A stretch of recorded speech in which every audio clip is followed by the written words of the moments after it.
Icums officials to this morning's session. They have actually organized it, but we are hosting them. So we'd like to say that we are most grateful. I keep on saying that this type of work we are doing, it's our on-the-job training that we normally do. Today, Icums has decided that they are doing some upgrades on the system. So they want to tell us what they are doing, how they are doing, that they are going about it, and of what benefit will it be to us. So why should you stay at a long meeting, or go to or even in the office? You don't have any reason whatsoever to be there. So we should rather count ourselves very fortunate. The staff and officials from Icums have always rather dedicated some time for us to take us through our own working processes. So let's be grateful and let us take some time off, let us listen to them attentively and reflect on how it also affects our work wherever we find ourselves, either in the office or outdoor, that's MPs going to be analysts. So we are most grateful to you for coming. We are very thankful, and we hope that by the end of this session, all of us will be the beneficiaries. Thank you so much. I want to thank you all for your time. On behalf of the setup commander, I want to welcome you for this training. We collaborated with Ghana Link to have this training so that some of the non-compliances, some of the petty errors that land used at a long room system waiting for hours, and I don't think you enjoy it. Some of these things can be corrected if we become very effective and efficient at what we are doing. So we are here this morning and we want your cooperation. Before we start, we are going to introduce ourselves. And you tell me your name, your company, and your expectation. Let me start from my left. My name is Hansen Wadesi. I'm from logistics domain. I'm here to get a little more insight into the Icums system. So after the insight, what happened? Then I'm more efficient on the phone and dealing with the system. I'm not a data entry person. Somebody wants to sit in front. I'll come over to come and see My name is Edem Yamato. I'm from logistics. Okay. I'm here to update myself. You are here to update yourself. So after that, what happened? Then I have to use it to implement. That presentation with me is my colleague Peter Dankwa. My name is Lieutenant Bafo, and I also have a colleague here, Sylvia. She'll be helping us. We have our e-tracking team here as well. We have Cyprian and Zozo Ansah. You all know Zozo Ansah, right? He's a custom officer at the right. So thank you for coming. We would go straight to the session. This is not a hands-on training, okay? So those of us who want to learn how to use Icums from the beginning, this may not help us, okay? What we have is that we are actually putting up a program that would assist those of us who want to learn how to use Icums from the start. So once that program is ready, we would communicate to the associations, and then there'll be a portal where you can register. Once we have the number, we'll bring them to our office, then we train them for a couple of days. So once that is ready, we'll communicate to you. Basically, today is for us to go through some of the updates that we have done over the period, and some of the errors that we keep committing, and also what to do to be able to avoid those errors. Before you can even come into Icums, you need what we call an account, right? You need a user ID to be able to come into Icums to do anything, all right? So that process starts outside the system. You must, get permission from customs and all the paperwork. So once you're done, then you can request an account in Icums. The account would allow you to add your users, then you can assign roles, various roles to them as to what to do, okay? Do we have any company admins here? Any company admin, anybody who manages the company accounts? Okay, we have one. All right. So maybe this will help us. Okay, so how to manage a company account, we all know. The only new feature we have added is to enable you know what the reasons are for suspensions. Okay, so sometimes you come in the morning, you try to log into your system, and then it will tell you user is suspended, right? We get that a lot. So for you to know that reason, you would have to go into the stakeholder account, that is the administrator. For the admin account, it's never suspended. It's only the BOE side that is suspended, all right? So you come into the admin account, you log in, where the staff list, the names are, you will see this new feature, right? They've written view, staff, registration, and then status log remarks, okay? Can anybody tell us what are some of the reasons why we do a change of UCR? A change of UCR. Yes, with that. Wrong thing for them. Okay, that is one major reason. Any other reason? Then you move on to the application, right? So from UCR to application. Now, the application, we have 3 of them.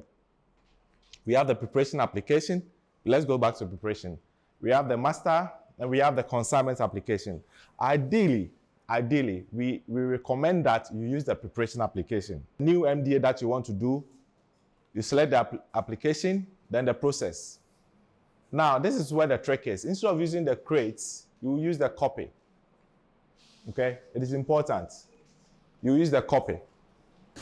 And you are being allowed to clear, so that once you get the approval from Parliament or whatever, then the profession will be done. An exemption is where you've been exempted from duties or taxes so that you can proceed and clear. Then a concession is where one is a manufacturer, and because of overhead costs, the government have decided to give you a concession so that at the end of the production, your production costs will not go up. Right, so let's put our hands for her. Right, so that's a very brilliant submission.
If the receipts will be repatriated, we should choose yes. But there are some countries, they are, let's like Nigeria, with there are monetary issues and repatriation issues. So sometimes the exporter will tell you to choose no. You cannot. I'm telling you, you cannot. If you keep doing that, BOG will come after you, the agency. Okay, so if they have a challenge, you let them contact BOG or they should contact us. We'll try to understand what their challenge is. Okay, because there's a procedure to follow in all these cases. Okay, even if you are bringing the money physically on you, there's a procedure to follow. You might not see because discharge takes about 72 hours to complete. So depending on when your container is discharged, you will not have the tally submission on it. For MPS, fortunately, it is automatic. Their system, once they scan their containers, the information is transmitted into the system. But for GPHA, you would have to contact them. If it's delayed, they usually do it in the system. But if it's delayed, you have to contact them. So you can go to the revenue building, counter 38. That's where the GPHA usually handles their cargo issues. Now, if you are clearing the container or the cargo at MPS or GPHA, the status you see after the tally has been submitted is carrying terminal. This button, you see get container stroke chassis from manifest. So once you click on this button, it will open the BL for you. Then you click on the container number. Once you click on the container number and save, make sure you save. Because if you don't save, it won't register the new change that has been done. So you need to click on this button, save, proceed to the item before you can correct and submit. Also, regarding payments, there are instances where we've been to certain places. We visited our offices in different parts of Ghana where we realized that some of them don't have adequate number of banks in those places. Now, what we have also done is to include a Momo Merchant ID so that payments can be done remotely from the banks where you don't have to go and crowd inside the banks and spend so much time that you could be using to do other valuable activities. So we have included a Momo Merchant ID, which the name is Ghana Link Network Services, that payments can be made through the Momo Merchant. Now, we have realized that there are a number of DP vehicles which actually go to the workshops.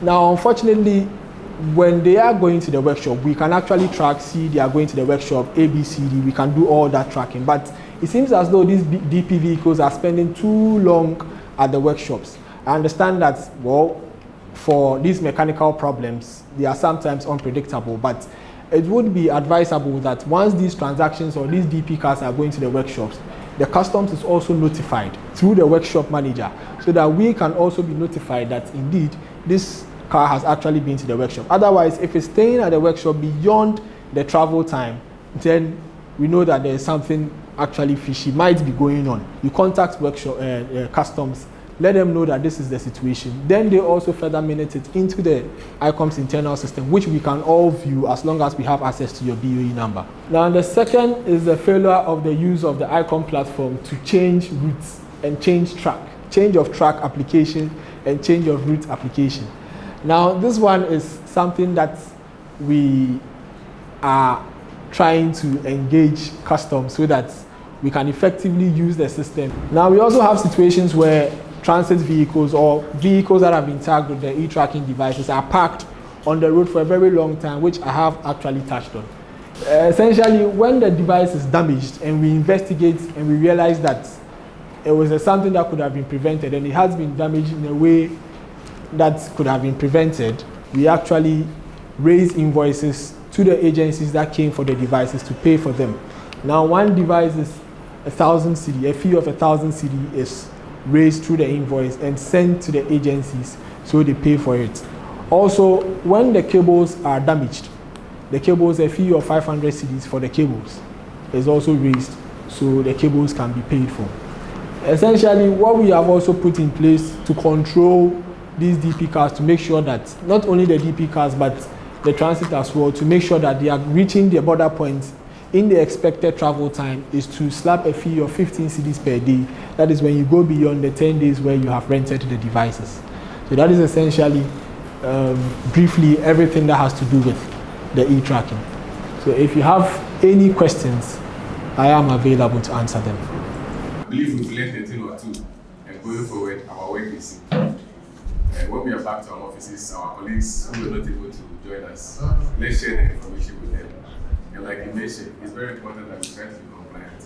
The system is built to ensure that you have a lot of ease in the use of the system.